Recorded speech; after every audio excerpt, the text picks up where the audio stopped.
trabalhos, o que eu vou estar falando para vocês, eu gostaria que vocês anotassem essas informações, pois elas são importantes.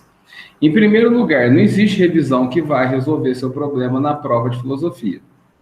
Segundo ponto, o que eu vou te passar é ensinar a você a resolver o exercício de uma forma que talvez você não tenha visto, né?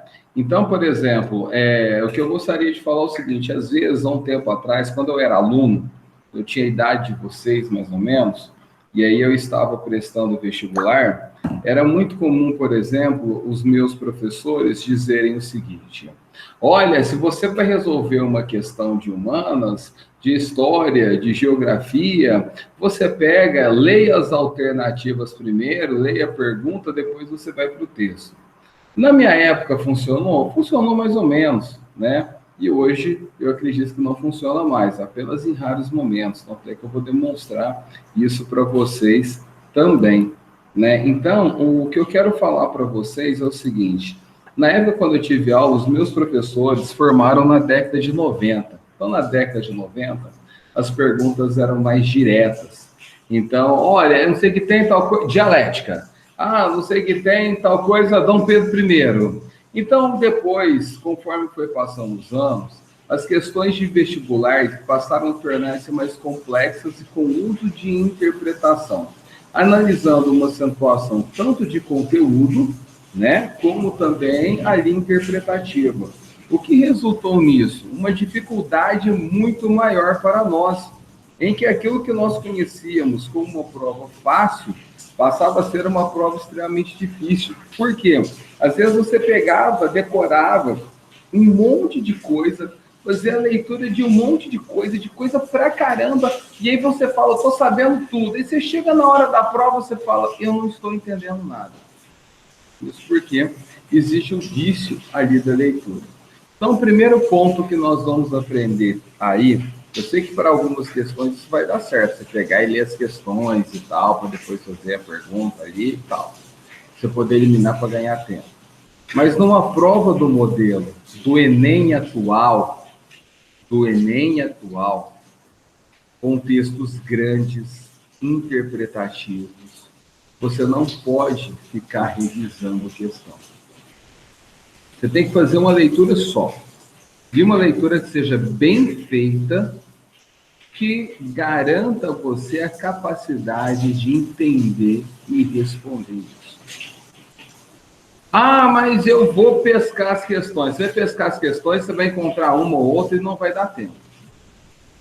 Você tem que fazer o negócio ali para dar certo. Então, o primeiro ponto aí que eu vou estar abordando com vocês, só um minutinho que eu preciso verificar uma tomada aqui. Espera aí, gente.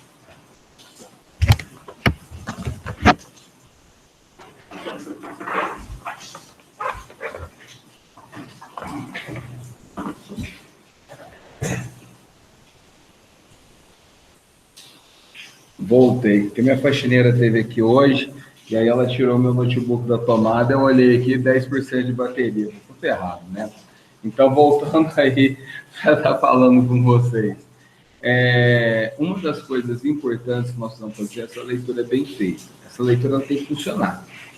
Entendeu? Então, eu vou te ensinar como você fazer essa leitura. Essa leitura que de uma única só vez você vai fazer, pronto, é isso daqui e acabou. O Enem, eu escolhi algumas questões, mas eu fugi um pouco das questões políticas mais pesadas ali. Isso porque a gente tem que falar também que o Enem ele acabou se tornando não só um mecanismo de inclusão dos alunos na universidade, mas ele acabou tornando também um mecanismo político, entendeu? Então, por exemplo, dado ali as situações, às vésperas do Enem do ano passado. Quem fez o Enem do ano passado percebeu muito bem que se você esperou aquelas questões de economia mais fortes, mais pesadas, elas não ocorreram. Então, eu montei a minha revisão baseado naquilo que foi cobrado o ano passado, lógico, não tendo questões iguais, mas buscando ali dentro de um contexto. Então, eu acredito que ele vai ser uma prova interpretativa, cansativa, com textos longos. essa prova do Enem não é uma prova que te derruba por falta de conteúdo. Fiquem atentos a isso que eu vou falar para vocês. Mas ela vai te derrubar pelo cansaço. Você vai chegar um momento que você não vai aguentar. E aí você entrega os pontos. É aí que gera os problemas ali dentro da situação. Eu acho o Enem é mais... O Enem, nós vamos dividir em duas fases. Se você for pegar, por exemplo, o Enem, ali por volta, quando iniciou, 1998, 99, 2001, 2002, ele era mais interpretativo. Depois de 2002, ali com a entrada dos governos Lula, Dilma, como havia uma situação de introdução do aluno à universidade, né, eles passaram a ser mais conteudistas, né? Então, facilitava muito aí, por exemplo, para alunos que estudavam mais, ou alunos que estavam ligados à rede privada, acabavam tendo um acesso mais facilitado ao Enem, porque você vê uma quantidade de conteúdos muito maior do que na escola pública. Então, ele era mais conteudista, né? Isso durante aí os 8 anos do governo Lula. Durante ali o período do governo Dilma, ele passou a ser uma assimilação entre conteúdo e interpretação, né? Então, ele foi seguindo essa trajetória. E aí foi a parte que eu falo que a prova ficou a mais gostosa, porque tanto é que ela não era só interpretativa, que muitas vezes aquele aluno que não estudava tanto, ele acabava sendo favorecido, e ela nem era conteudista de tal forma ali que prejudicasse aqueles alunos que tivessem dificuldade em alguns outros assuntos. Ele dava uma balanceada ali. Já no governo Temer, ele teve uma função mais interpretativa, mas não deixava de lado os temas relacionados à política, à economia e tudo mais. Mas durante o governo Bolsonaro, nós tivemos aí o Enem do ano passado, nós vimos aí que ele abordou algumas questões bem básicas, e ela é uma prova que te derrubou pelo cansaço. Ela é mais interpretativa, nem tanto conteudista, é um conhecimento básico que você tem, só que você está cansado para responder ela. Nós iremos verificar isso com as questões que eu vou estar fazendo para vocês. E aí você vai olhar, você vai falar o seguinte, Gunter, você está falando de questão faz tanto tempo, eu estou morrendo de cansaço. Mas é isso que vai acontecer com vocês, né? O cansaço que você vai ter ali será enorme. Então, Rafaela, é uma prova interpretativa, não tão conteudista, só que o conteúdo é o básico, só que é o cansaço que você vai ter aí. Bom, eu vou começar a espelhar a prova nas questões, e aí eu vou discutindo com vocês aí durante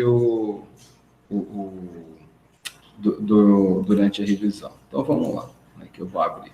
Bom, essa é a primeira questão. Todo mundo está conseguindo ver a tela, galera? Sim ou não? Está dando para ver? Tudo ok?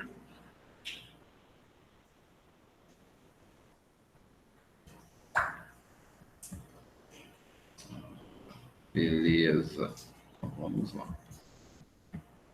Bom, começando a primeira questão, Enem 2017. Deixa eu acionar minha canetinha aqui, que aí vem uma outra coisa que eu quero falar. Gente, não existe prova de vestibular que o aluno seja aprovado na prova sem rabiscar a prova, fazer anotação, né? Então, nós vamos aqui eu vou fazer algumas setinhas, vou puxar, isso é fundamental, porque o texto é grande.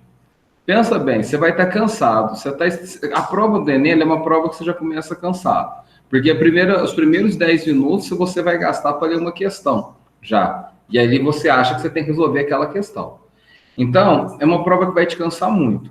Você não consegue guardar na cabeça aquilo que você lê lá no início, entendeu? E ali chega no fim, se você não fizer a anotação. Então, a prova você tem que rabiscar ela. Então, vamos começar pela primeira aqui, Enem 2017. Vamos lá? Uma conversação de tal natureza transforma um ouvinte. Você fala, não sei nada do que estou falando. Como assim uma conversação? Realmente, você não vai saber nada. Então, vamos fazer a leitura atenta aqui. Uma conversação de tal natureza transforma o ouvinte. Quem que está sendo transformado? O ouvinte. Então, vamos grifar embaixo do ouvinte. Que o ouvinte existe uma transformação. Transformação é sinônimo de quê? De mudança. Então, esse indivíduo será transformado por uma conversação.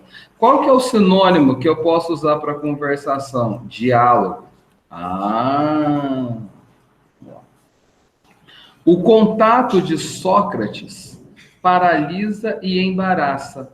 Olha só, o contato de Sócrates. Então, nós sabemos que a base ali daquilo que Sócrates vai estar fazendo uso com seus alunos, com pessoas, era, no caso, e aquilo que foi escrito é através do diálogo. Se nós estamos falando de diálogo, conversação, dialética.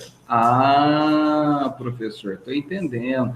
Embaraça por quê? Porque ali dentro da dialética socrática, o Sócrates ele vai partir para aquela questão dos questionamentos, os questionamentos que serão desenvolvidos até ele atingir o ponto de reflexão do indivíduo, aonde o indivíduo atinge a sua ignorância e é o fato da maiêutica, a reflexão. Ah, professor, veja bem, Sócrates, ele era aquele cara que é tipo, por exemplo, aquela criança que pergunta para a mãe, o que é isso? Mãe, por que isso? Por que aquilo? Por que aquilo outro? Por que aquilo outro? O indivíduo vai dando respostas, e o fruto dessas respostas são o fruto do senso comum. Nem sempre ali é a presença de um conhecimento do indivíduo. Né? Então é fruto do senso comum, não é um conhecimento científico, senso comum, e não é fruto do conhecimento racional. Porque o conhecimento racional é aquele raciocínio que você elabora em que você não dá opções para outra pessoa argumentar. Então chega num determinado momento que o cara não consegue mais argumentar. Ah, então o diálogo, a dialética, e isso, a dialética socrática, paralisa e embaraça. Paralisa quem? O ouvinte. Ah, então, ó, vamos ligar aqui também. Leva a refletir sobre si mesmo. Ele não falou da maiêutica, mas ele está falando, o indivíduo leva a refletir. Por que o ouvinte leva a refletir? Porque o ouvinte vai ficar sem respostas para ali o que Sócrates está questionando ele. A imprimir a atenção uma direção em comum. Imprimir o quê? Colocar nele, fazer com que ele passe a pensar. Então, olha, imprimiu uma dúvida nele.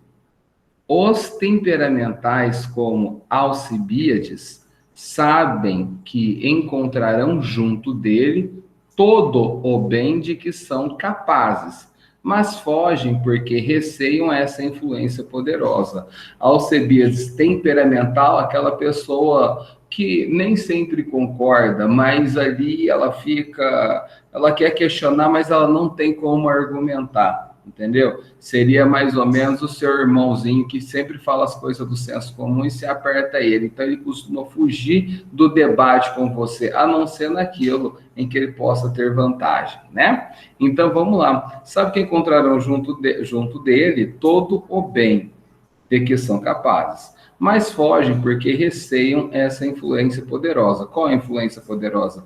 A influência do questionamento e verificar que não sabe nada, que os leva a se censurarem, né? E, sobretudo, a esses jovens, muitos, quase crianças, que ele tenta imprimir sua orientação. Qual é a orientação de Sócrates? O diálogo, o debate, o questionamento de todas as formas. Então, vamos lá. É um texto que fala sobre a história da filosofia e ele vem trazer o seguinte: o texto evidencia características de modo de vida socrático, que se baseava Aí aquele detalhe. Professor, se eu ler as questões dá certo? Então vamos lá, lê as questões.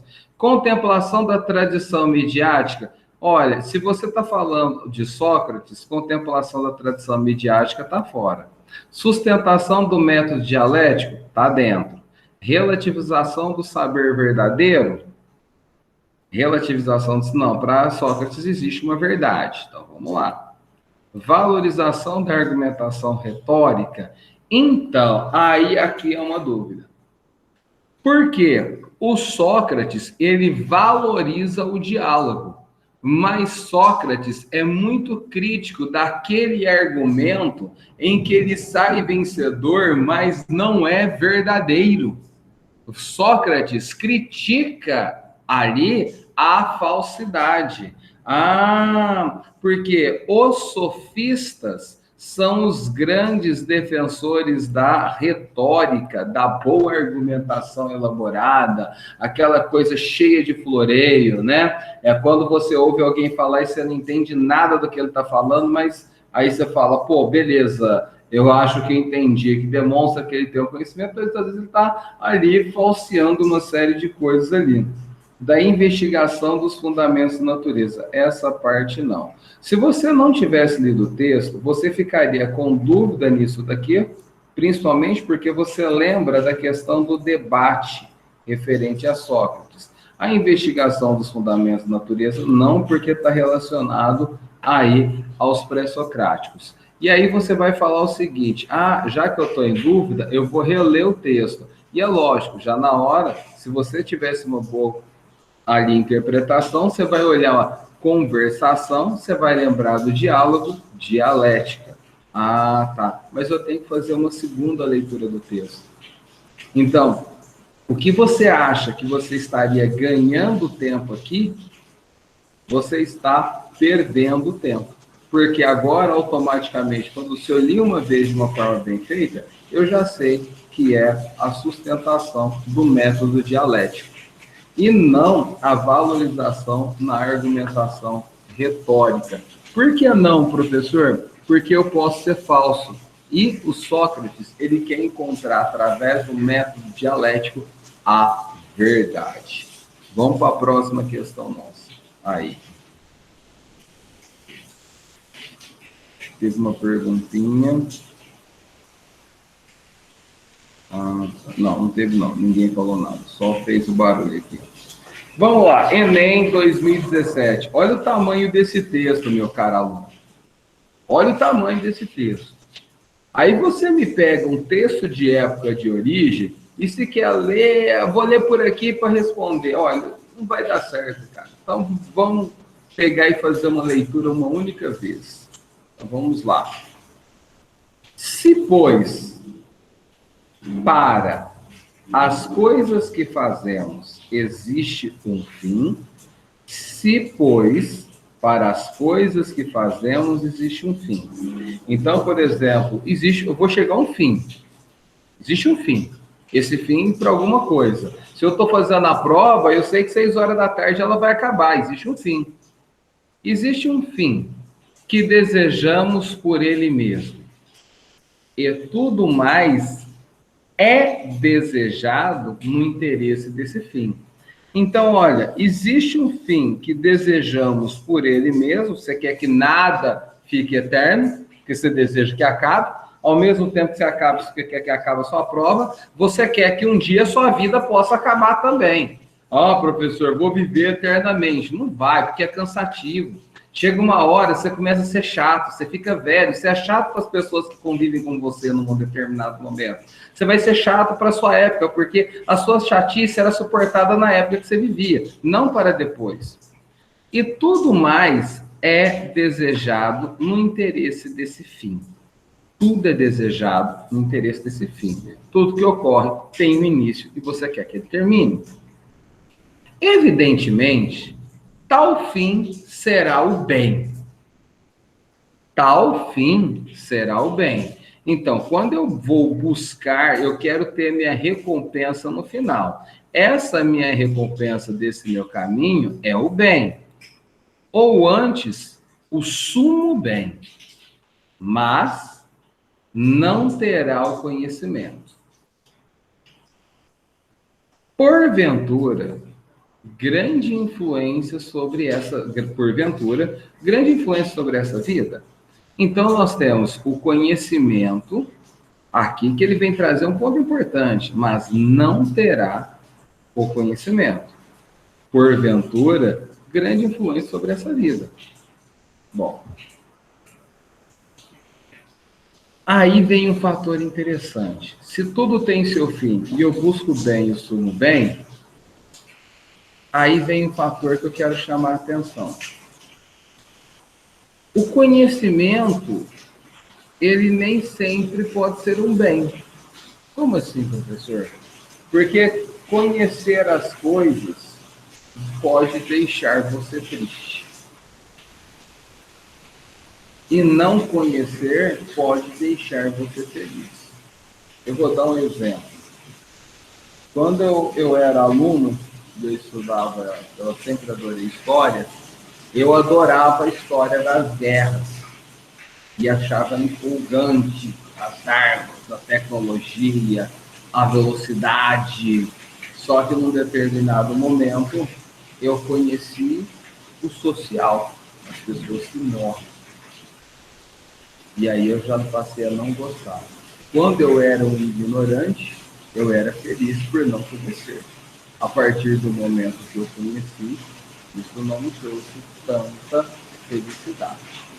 Então, para alguns, obter a felicidade sobre algo, conhecer o bem, pode ser ali feliz, pode ser algo que traga felicidade. Então, nem sempre aquilo que a gente fala que é bem pode ser algo positivo ou negativo. Vai depender do contexto. Olha só o texto, é muita reflexão junto. Então, vamos lá.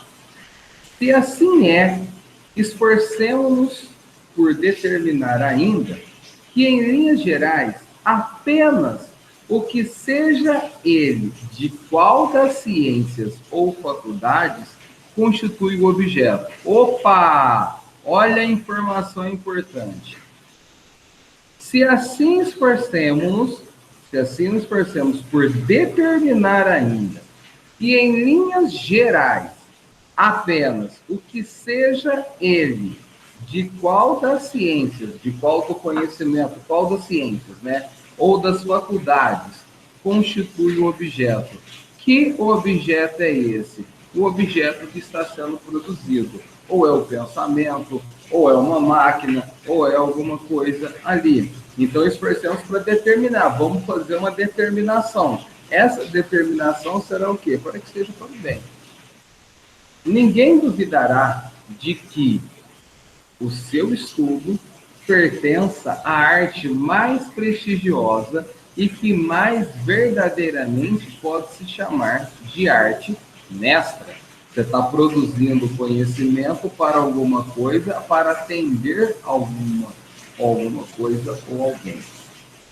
E aí vem a continuidade.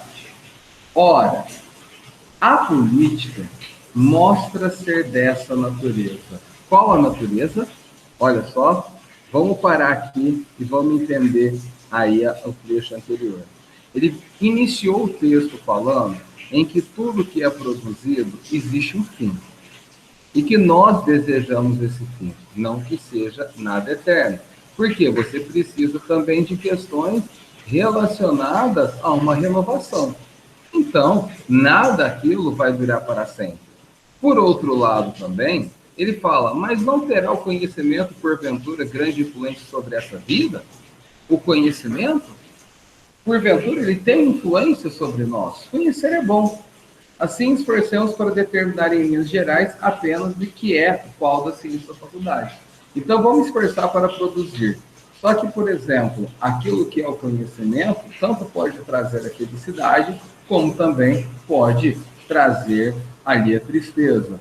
Conhecer sobre algo é uma situação ali meio complicada, pois às vezes você é mais feliz não conhecendo. Mas vamos lá, ele trouxe um objeto na nossa discussão, a política. E aí, nós temos a política para a filosofia algo fundamental. Então, olha só. Ora, a política mostra ser dessa natureza. Qual natureza? A natureza de qual forma nós precisamos conhecer. E que nem sempre aquilo que nós falamos que é bem, será o bem de fato. Né? Às vezes, produzir algo ao público que seja bom para ele, é necessário fazer o mal antes. Mostra de ser dessa natureza, pois é ela que determina quais as ciências que devem ser estudadas num Estado. Quando ele está falando de Estado, ele está falando de governo. Quais são as que cada cidadão deve aprender. E até que ponto? E vemos até as faculdades ditas no maior apreço, como estratégia, economia, retórica, estão sujeitos a ela. O que ele está falando aqui? Ele fala, todo conhecimento tem seu começo, meio e fim. Só que quem vai definir isso é a política, é a discussão, é o debate, é o ato de trocar ideias. Nossa, professor, ele pegou, fez toda aquela fala difícil de ser entendida sobre o conhecimento lá em cima, falando do bem e tal, relativizando algumas coisas, para trazer para o meio e falar sobre a política. Vê que não é uma questão fácil. Vê que não é aquela coisa que você joga, vou pegar e vou fazer. Ora, como a política utiliza as demais ciências, e olha só o que ele trouxe. Ele fala, a política, ela é um mecanismo que conversa com várias ciências e, por outro lado, legisla. Ela, além de conversar, ela faz a lei. A lei, quem faz é a política, sobre o que devemos e o que não devemos fazer. Então, se o meu objeto, aqui no caso, constitui o objeto por a liberdade, olha só o que eu vou fazer. Será a lei que vai definir como vai ser o estudo, será a política que vai definir o estudo da liberdade e como vai funcionar a própria.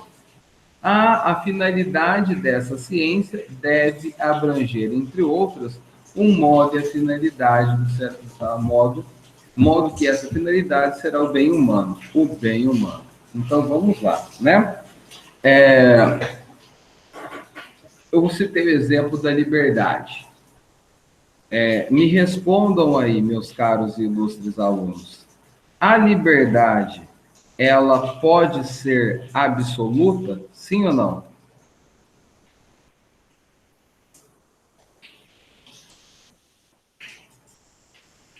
Não. A liberdade, ela não pode ser absoluta.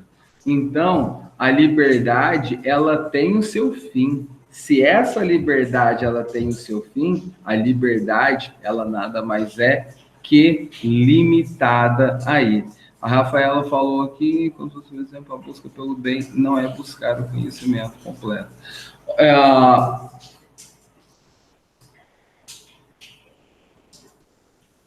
Você pode, então, Rafaela, você pode até buscar o conhecimento completo, mas não significa que esse conhecimento completo vai te trazer felicidade.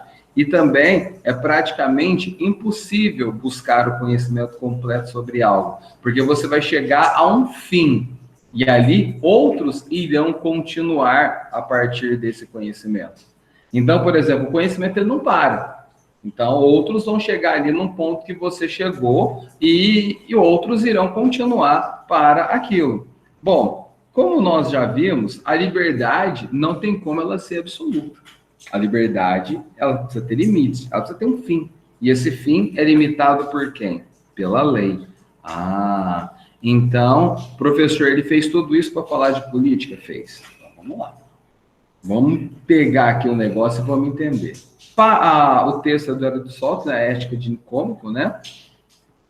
Para Aristóteles, a relação entre o sumo bem e a organização da polis, o que é o sumo bem? É aquele bem que pertence a todos. A organização da polis. A polis é a cidade-estado. Pressupõe que o bem dos indivíduos consiste em cada um perseguir os seus interesses. Não, porque o sumo bem é aquele que pertence a todos. B, o sumo bem é dado pela fé de que seus deuses são portadores da verdade. Olha só que coisa interessante. O sumo bem é dado pela fé de que seus deuses são portadores da verdade. Aí vem um detalhe importante. Se a gente pensar na polis grega em Atenas, para o cidadão grego que nasceu na Grécia, que acredita nas origens gregas através do mito, para ele, essa resposta, essa alternativa se encaixaria perfeitamente. Só que eu tenho que lembrar da polis uma coisa que é fundamental. A polis é uma cidade-estado, só que ela é uma cidade-estado, meus caros alunos, em que ela não tem apenas o cidadão grego. Aqui nos primeiros vídeos que eu mandei para você fala isso. Ela tem um estrangeiro, ela tem um comerciante estrangeiro, ela tem que estar negociando. Então o sumo bem não está na B. E olha que pega o Enem fez com você. Porque se você é um aluno desatento, você fala, é dado pela fé. Pela fé, as pessoas acreditam ali, ó, nos seus deuses portadores da verdade. Então, se todo mundo acredita nisso, raso.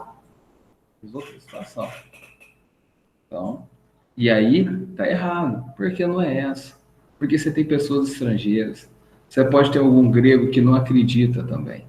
E ó, algum ateniense, algum espartano. A C. Vamos lá. A política é a ciência que precede todas as demais na organização da cidade.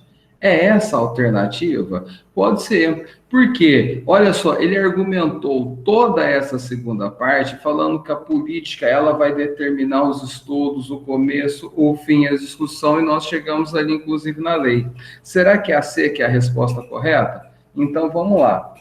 Para a letra D.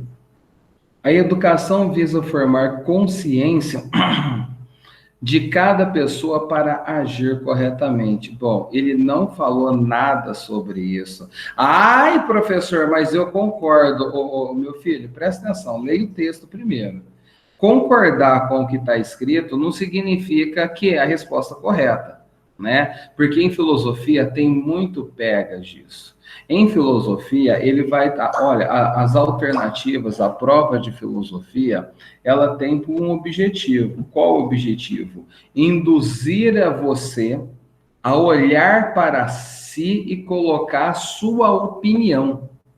Só que eu não estou perguntando a sua opinião, meu irmão. A sua opinião é só para fazer você errar. É para você ler o texto e interpretar conforme o texto. Então, olha, a democracia, então a questão aqui está errada, a democracia protege atividades políticas necessárias para o bem comum. O texto citou, falou de democracia? Não, gente, por favor. A alternativa correta é a letra C. Se você lê o texto e quando nós conseguimos fazer toda a relação dentro do texto, nós entendemos. Gente, a política, como eu falei para vocês, você apenas praticar o bem com a política significa que você está fazendo bem para o povo? Não, porque eu tenho que contemplar tem que contemplar a maioria da população ou todos eles. Mas eu não posso deixar também daqueles que não fazem parte da maioria serem contemplados. Quer ver o melhor exemplo que eu dou a vocês sobre isso? Pensando na política, olha só, o Brasil tem ali a maioria da população cristã, né? A maioria da população cristã. Então, vamos lá, né? A maioria da população brasileira, a maioria, pô, foi fantástico, viu, Rafael? Rafaela, só um minutinho. A polis é laico? Algumas eram e outras não. Em sua grande maioria, sim, eram laicos. Então, presta atenção, dar um exemplo a partir do Estado laico aqui na nossa discussão. O que é melhor? Termos um país de maioria cristã, e aí falar, nosso governo, nosso país é de maioria cristã, então nosso governo será um governo cristão. Ou um Estado laico.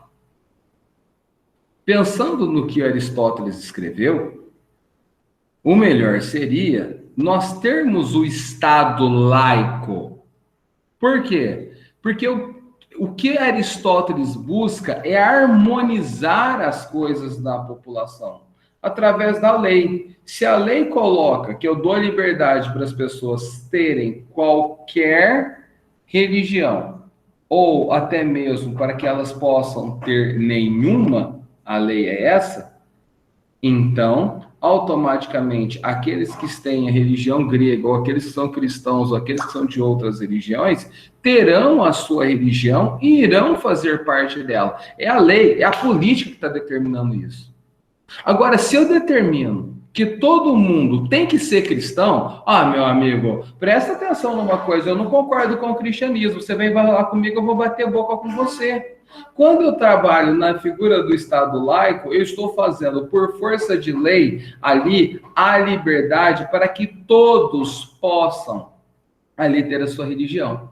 E por força de lei, que ninguém possa impor a sua religião sobre o outro. Deu para entender, galera? Ficou clara aqui a situação e o valor da política com relação à figura da lei? Sim ou não? Beleza. Então aqui, né? A Rafael falou, a polis é laico? Olha, nem todas as polis eram laicas, mas algumas sim, entendeu? Então é esse o ponto aí que nós temos que entender. Percebam aí que não dá para você fazer uma leitura de qualquer jeito. A filosofia, ela vai jogar com esses pontos com você. A questão número 3 é do Enem de 2014 e ela trouxe para nós ali, no caso, uma figura que é clássica, né? Você tem aqui a figura de Platão apontando para o céu, o mundo das ideias. O conhecimento estava no mundo das ideias. E aqui nós temos Aristóteles, né, apontando para a terra, para frente, para a terra. E o que a mão dele quer significa? Significa que o conhecimento está no mundo terreno, no mundo sensível, que está aqui onde estamos presentes e tal, que não tem um conhecimento que vem, não é um conhecimento inato. Então vamos lá. No centro da imagem, o filósofo Platão é retratado apontando para o alto. Esse gesto significa que o conhecimento se encontra em uma instância a qual o homem descobre vamos lá para as alternativas. A suspensão do juízo como reveladora da verdade. Galera, suspensão, quando você está suspensão do juízo, o juízo ele é suspeito. É uma linguagem jurídica, que vem da suspeição. Então, aí você está colocando suspensão, que o juízo não tem nada a ver. Fora da situação. Suspensão do juízo reveladora da verdade. A realidade inteligível por meio do método dialético. Olha só. A realidade inteligível por meio do método dialético. A salvação da condição mortal pelo poder de Deus. A essência das coisas sensíveis no intelecto divino, a ordem intrínseca ao mundo por meio da sensibilidade. Então vamos lá. A suspensão do juízo como reveladora da verdade? Não. Então, por exemplo, aqui eu não tenho nada suspenso e não tenho nada suspeito como juízo revelador da verdade, ali segundo Platão. Está errado essa. A realidade inteligível por meio do método dialético. Bom, agora vamos parar. Por que seria essa a realidade ali? Porque ele fala do mundo das ideias, um mundo inteligível. É por isso que ele está apontando a realidade inteligível. Então ele fala, eu vou citar um exemplo para você. Se eu tenho este livro aqui na minha mão, este livro está no mundo das ideias. Esse é meu livro perfeito. Porém, este outro livro que eu tenho, ele está aqui na minha mão, ele faz parte do mundo sensível. Ele é menor, ele é aqui verdinho, feinho, enquanto esse daqui é tal, maior. Esse livro aqui, o verdinho, ele é a reprodução mal feita desse daqui, que é o meu livro perfeito, que é o do mundo das ideias. E ele vai falar isso, como você vai chegar ao conhecimento disso, através ali do método dialético. A defesa do método dialético vai de Sócrates, Platão, até Aristóteles, Entendeu? Então, você tem esse método dialético, ele vai estar presente entre esses três ali. O Sócrates, ele vai falar do método dialético, criado, desenvolvido por ele, e também ali Platão. Platão falava que o conhecimento vai se dar através do método dialético ali. A salvação da condição de mortal? Não, né? Isso aqui está fora. A essência das coisas sensíveis do intelecto divino? Não tem nada a ver isso daqui. E a ordem intrínseca do mundo por meio da sensibilidade. Essa é uma questão tranquila, né? Bastava você lembrar ali da figura da fala do método dialético, socráticos ali, Sócrates, Platão e Aristóteles, e ali não tem o que falar, porque as outras também não vão dar condições de você responder. Exercício 4, né? Esse é um texto grande, e aí é onde que nós vamos pegar uma questão um pouco mais difícil do que as outras. E aqui vai exigir muita leitura da gente. Então, preste atenção. Só um minutinho. Bom, experimentei algumas vezes que os sentidos eram enganosos. Quando eu falo para vocês em sentidos, você vai lembrar da sua sensibilidade. Que tipo de sentido que eu estou pensando, professor? É o menininho do sexto sentido que vê gente morta a todo momento? Tem medo daquele filme até hoje, mas eu adoro ver, né? Não, o sentido seria o seguinte, seria a questão do olfato, do tato, do paladar, da visão, etc, etc, etc. Da audição, tudo aí. Bom, experimentei algumas vezes que os sentidos eram enganosos. Por que que os sentidos são enganosos? Ah, professor, nem sempre, né? Não é enganoso, não. Ó, eu tô colocando a mão aqui na bateria do meu celular, tá quente pra caramba, entendeu? Eu sei que ele tá ligado ali faz tanto tempo, tal, e tá quente, entendeu? Se eu ver ali, ó, tá quente, o meu olho não tá me enganando. Eu olhei ali, ó, vi que o negocinho tá vermelho, a bateria tá quente. Se colocar a mão, vou queimar minha mão, tá? Eu vou te falar que é enganoso. Veja bem, muitas vezes você vai no restaurante e aí você olha um prato belíssimo, maravilhoso. E aí você vai lá e pede aquele prato. Mas quando você vai comer, é horrível. Pode estar com excesso de sal, excesso de pimenta ou falta de ambos. Então, aí é onde que os sentidos, ele te enganam. Nem sempre aquilo que você olha pode ser aquilo. Existe uma frase da minha mãe que é fantástica, que ela fala, por fora dela viola, por dentro pão bolorento, né? E é de prudência nunca se fiar inteiramente em quem já nos enganou uma vez. René Descartes.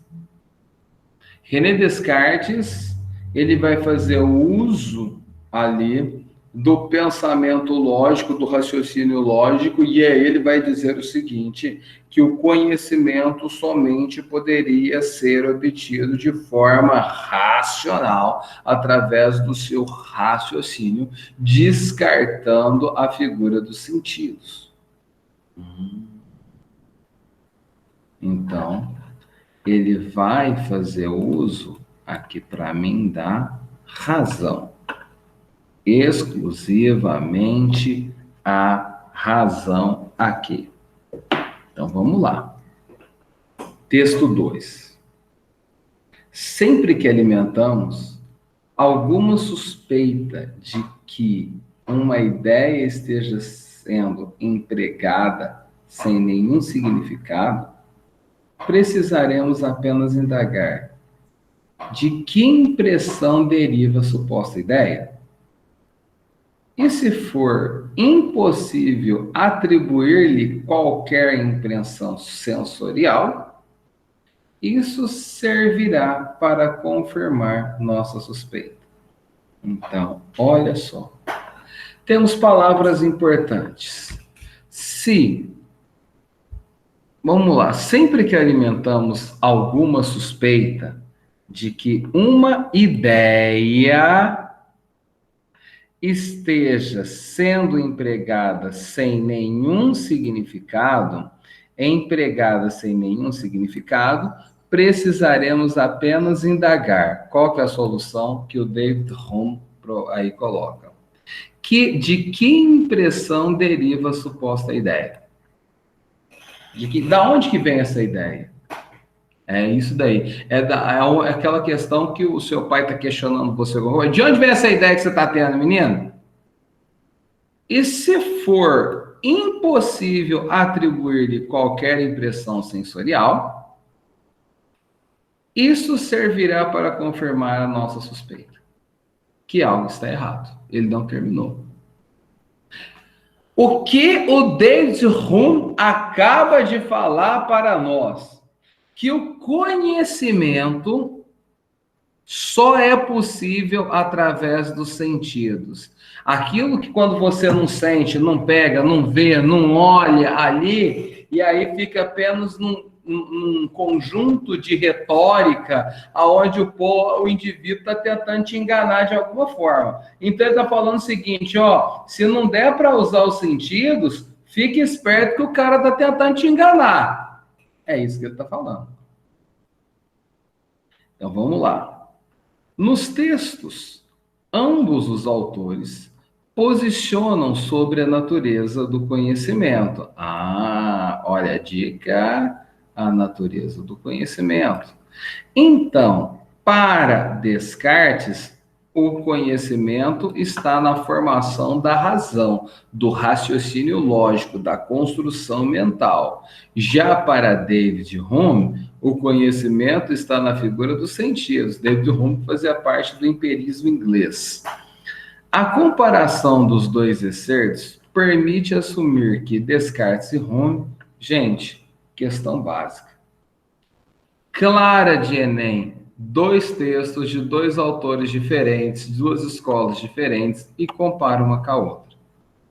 Aqui é só você olhar aquele que está defendendo os sentidos e aquele que está defendendo a questão do raciocínio, a construção do raciocínio lógico, a questão mental. Então, vamos lá.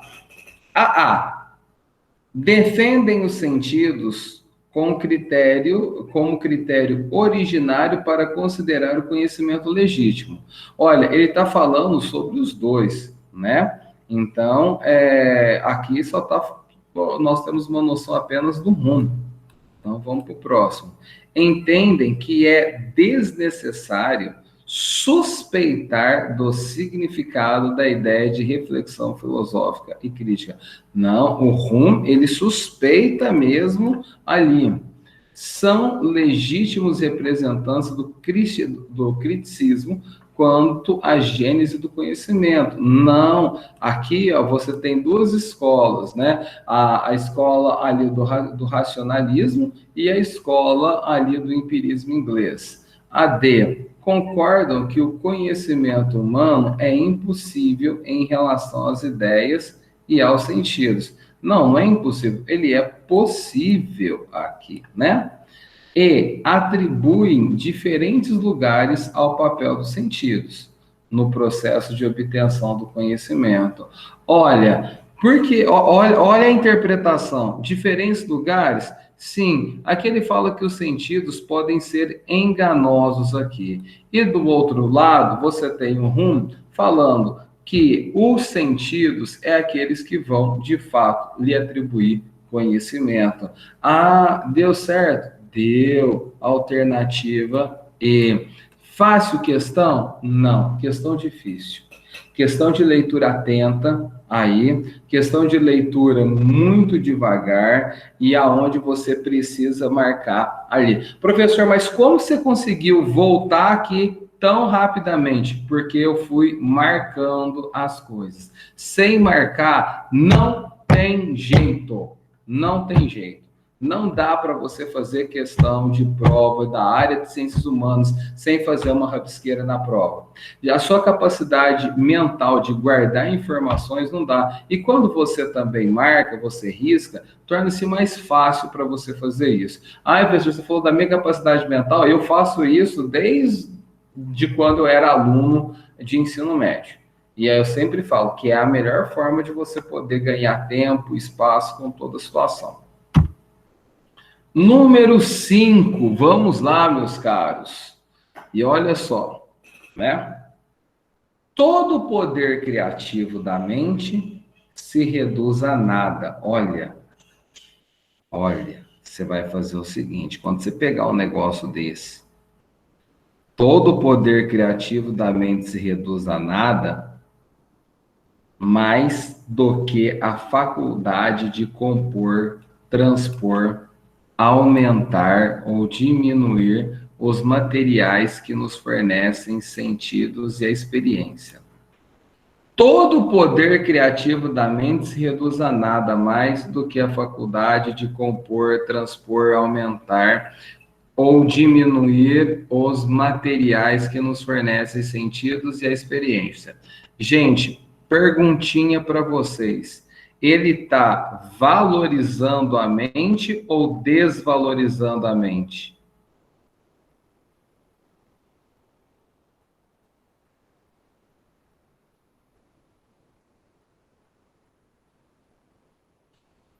Toma cuidado com isso. Ele não está valorizando, ele está desvalorizando. Olha por quê.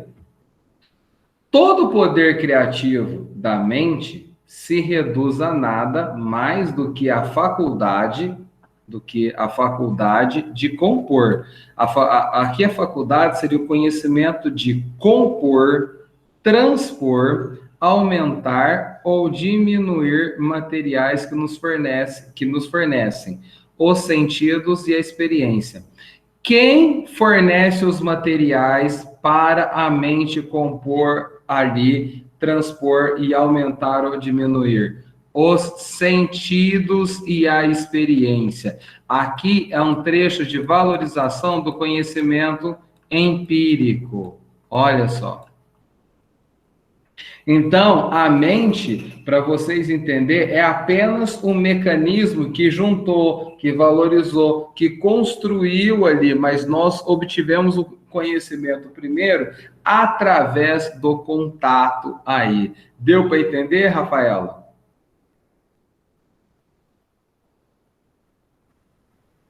Então, olha só. Quando pensamos em uma montanha de ouro, não fazemos mais do que juntar as ideias consistentes. Você pensa numa montanha de ouro, o que você faz? Você pensa na ideia de montanha, porque você já viu, porque você teve o contato visual com a montanha, e o ouro que você já viu em algum lugar. Você apenas, a sua mente fez o quê? Juntou as duas coisas, mas o seu primeiro conhecimento foi através da visão. Toma cuidado para não cair nesses pegas, viu? De leitura do autor. Não fazemos mais do que juntar as ideias consistentes, o ouro e a montanha, que já conhecíamos. Podemos conceber um cavalo virtuoso, porque somos capazes de conceber a virtude a partir dos nossos próprios sentimentos.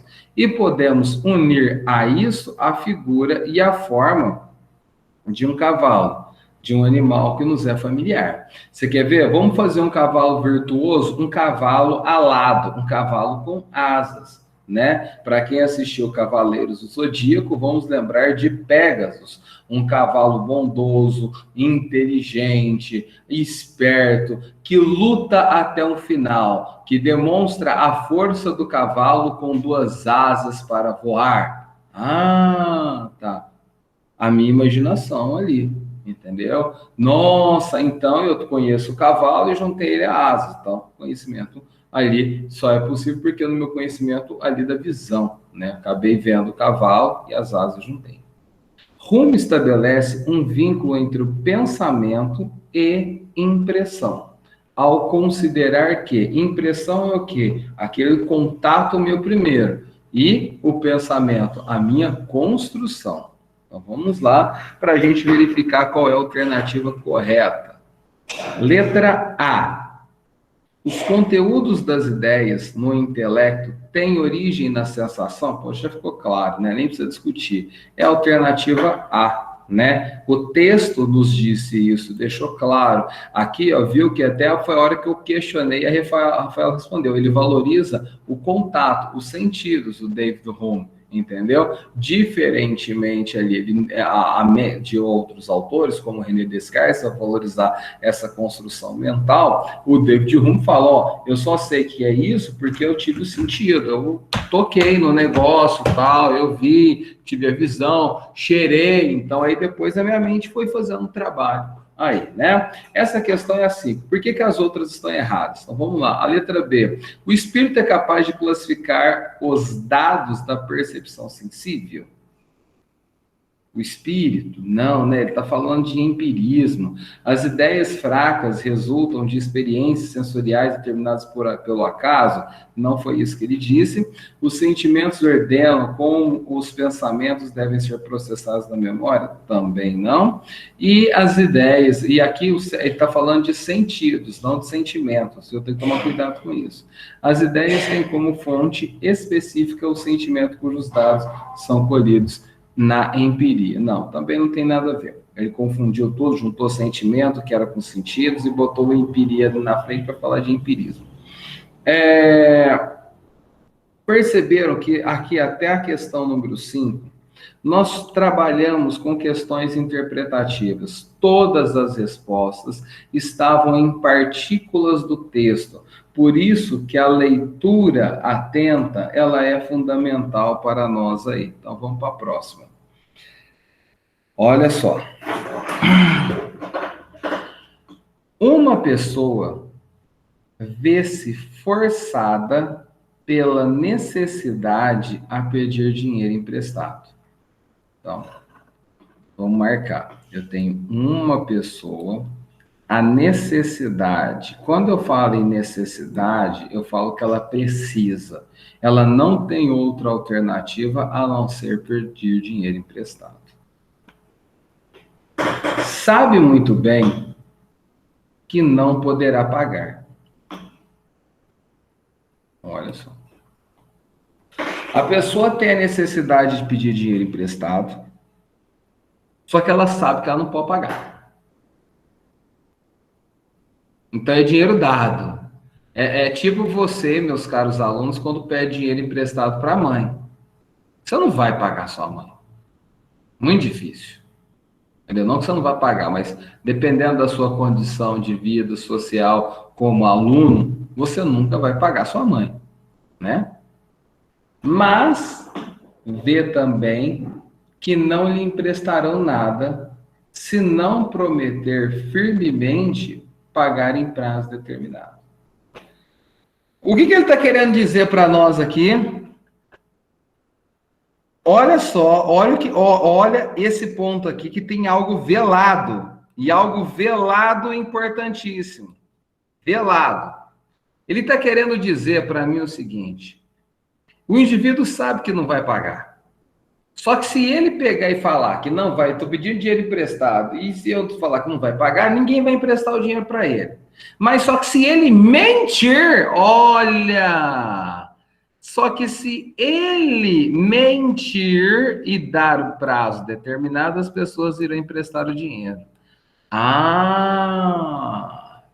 Ele resolve o problema dele ali, mas causa um outro problema. Sente a tentação de fazer a promessa, mas tem ainda consciência bastante para perguntar a si mesmo: não é proibido e contrário ao dever livrar-se dos apuros desta maneira? Não é errado eu me livrar do problema dessa maneira? Prometo que vou fazer ali o negócio do cara, mas aí eu não faço? Admitindo que se decida a fazê-lo, a sua máxima de ação seria: quando o julgo estar em apuros de dinheiro, vou pedi-lo emprestá-lo, prometo pagá-lo, embora saiba que nunca sucederá. Immanuel Kant, fundamentação da metafísica e dos costumes. Vamos lá, que isso aqui é fundamental. O Immanuel Kant, ele tem um fator aqui que é fundamental. Só um minuto, gente, espera aí. Deixa eu só fazer um negócio aqui. Acho que vai. Deixa eu só trocar aqui, porque acho que vai cair.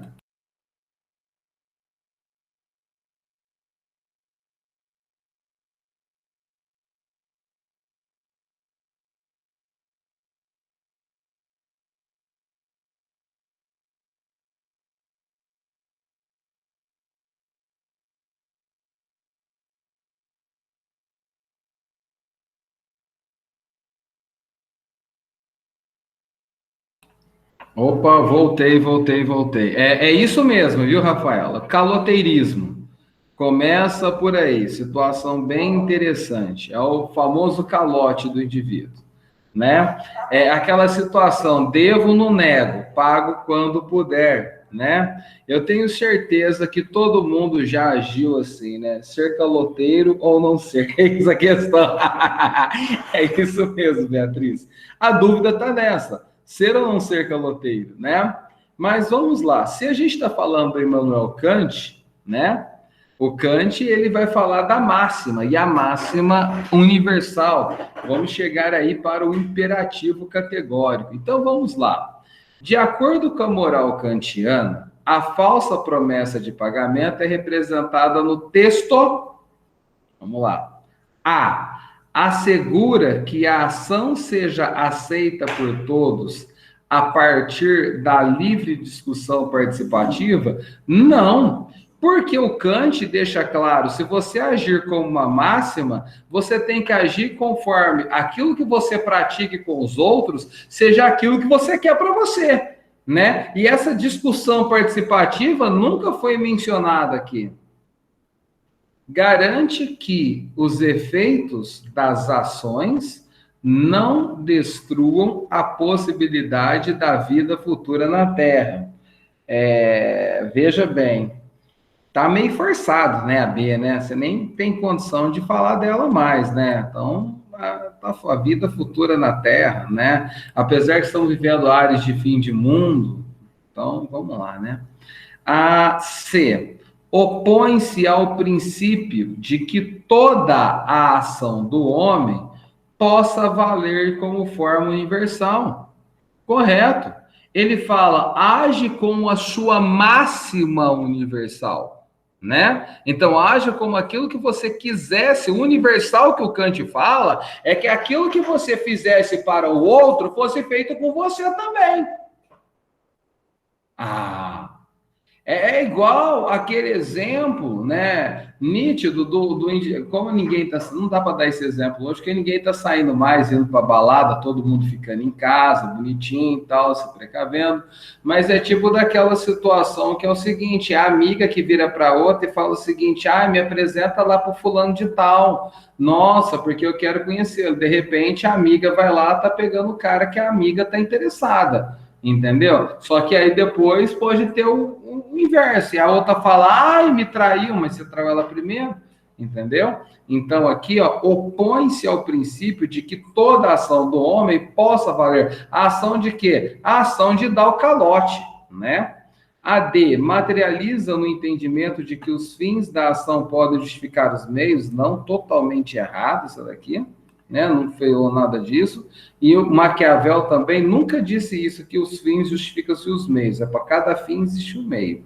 Permite que a ação individual produza a mais ampla felicidade para as pessoas envolvidas. Aqui é uma situação do utilitarismo, não faz parte daquilo que nós estamos vendo agora. E a questão correta é a letra C. Opõe-se ao princípio de que toda ação do homem possa valer como norma universal. Professor, mas eu não concordo. Mas o cara mata as outras pessoas, pode ser tratado como norma universal? Olha como o pensamento kantiano, ele mexe com uma situação da gente. Presta atenção. Se a gente está passando pela situação de uma pandemia da Covid.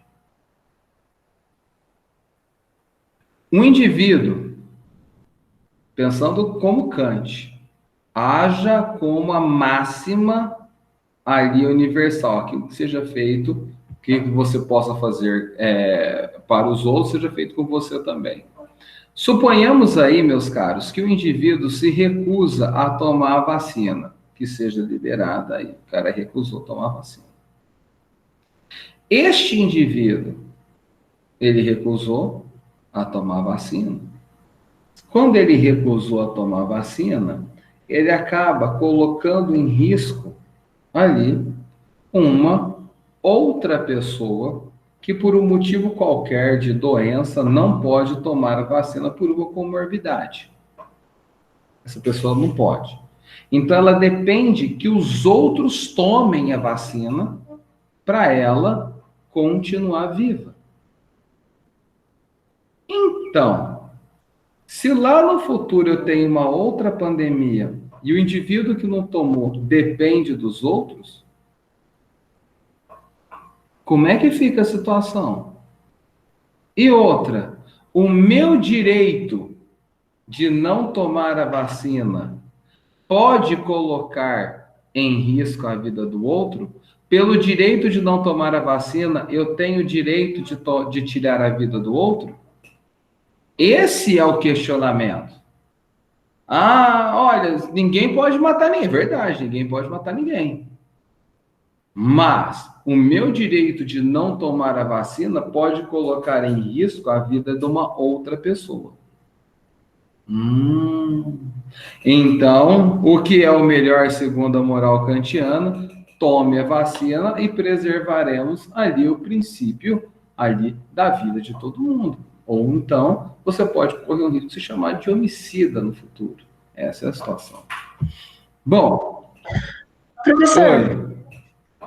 a norma universal é tipo, as minhas atitudes refletem na sociedade em geral, alguma coisa do tipo assim?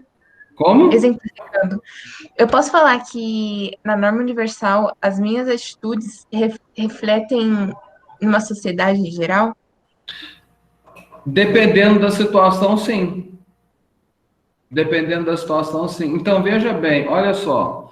Quando, por exemplo, eu incentivo, dependendo de quem eu seja, também, né?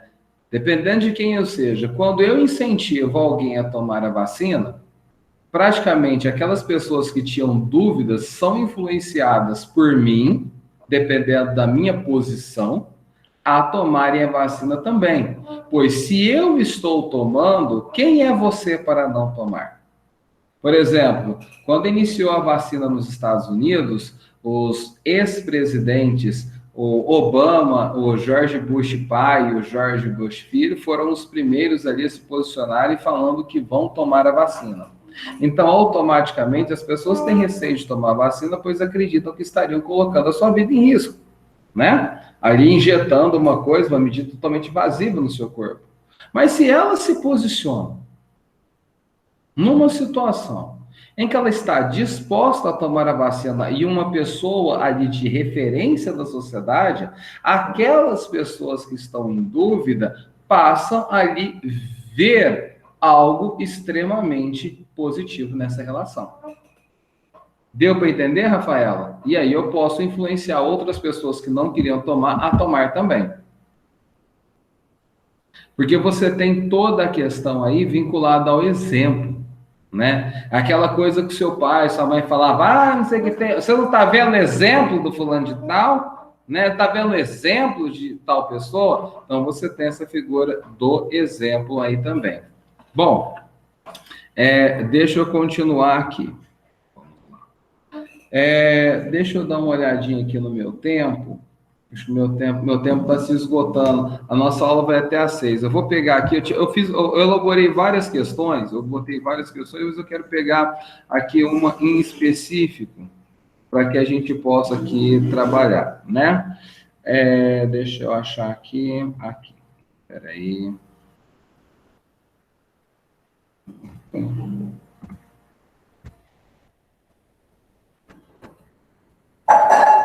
Vocês estão conseguindo ver minha tela, galera, ainda? Sim ou não?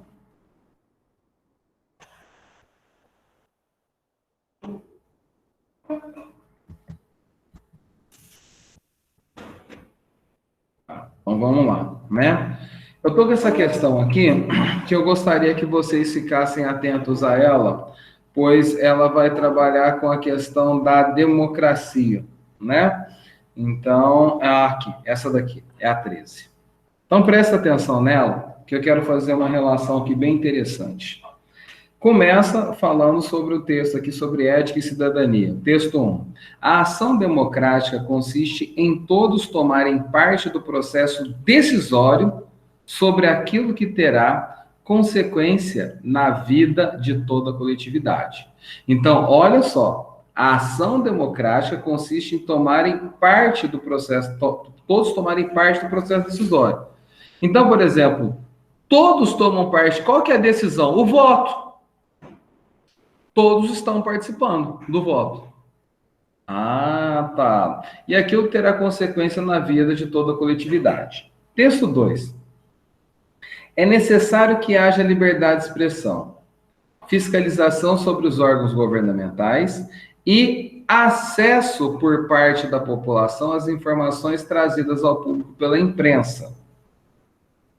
Partindo da perspectiva de democracia apresentada no texto 1, os meios de comunicação, de acordo com o texto 2, assumem um papel relevante na sociedade por a. Orientarem os cidadãos na compra de bens necessários à sua sobrevivência e bem-estar? Não, essa não é a função da imprensa. B. Fornecerem informações que fomentam o debate político na esfera pública? Vamos considerar essa, mas vamos olhar as outras. Apresentarem os cidadãos a versão oficial dos fatos? Presta atenção, a imprensa não apresenta a versão oficial dos fatos. Ela apresenta a informação da qual ela obteve.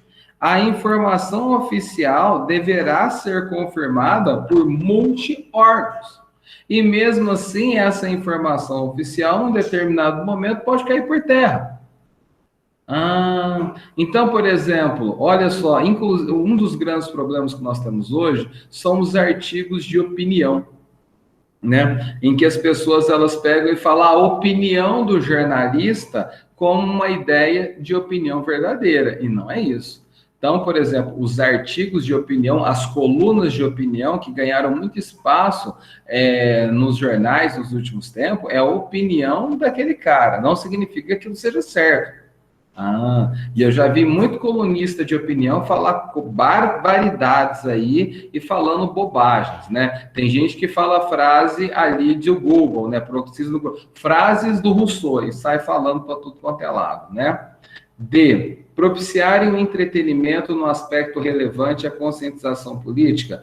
Olha, conscientização, a palavra conscientização vem de ter consciência. Ter consciência é ter conhecimento. O conhecimento político está todo ele ligado à imprensa? Não, pelo amor de Deus, né? Promovem unidade cultural por meio de transmissões esportivas. Não promove unidade cultural nenhuma. Não tem que promover. Já pensou se todo mundo torcesse para o Palmeiras? Ou se todo mundo torcesse para o Corinthians? Ou se todo mundo torcesse para o Santos ou para o São Paulo? Tá ferrado. Qual que é a alternativa correta que nós temos? A alternativa B, fornecerem informações que fomentam o debate político na esfera pública. Então, fornece informação, dá aí a vontade em nós de discutir a política, então. Bom, já estou encerrando aí, meus caros, porque também aí já deu até meu horário, são aí nada mais, nada menos que 17h59, quase 18 horas aí. Bom, meus caros, eu gostaria de agradecer a vocês aí pela presença de todos, pela revisão. A escola, a galera vai fornecer para vocês aí também a lista de exercícios, tem mais alguns exercícios com o gabarito. Eu mandei a lista também, e aí com as explicações das respostas sobre cada uma aí. Viu, gente? Muito obrigado a todos. Tchau, tchau.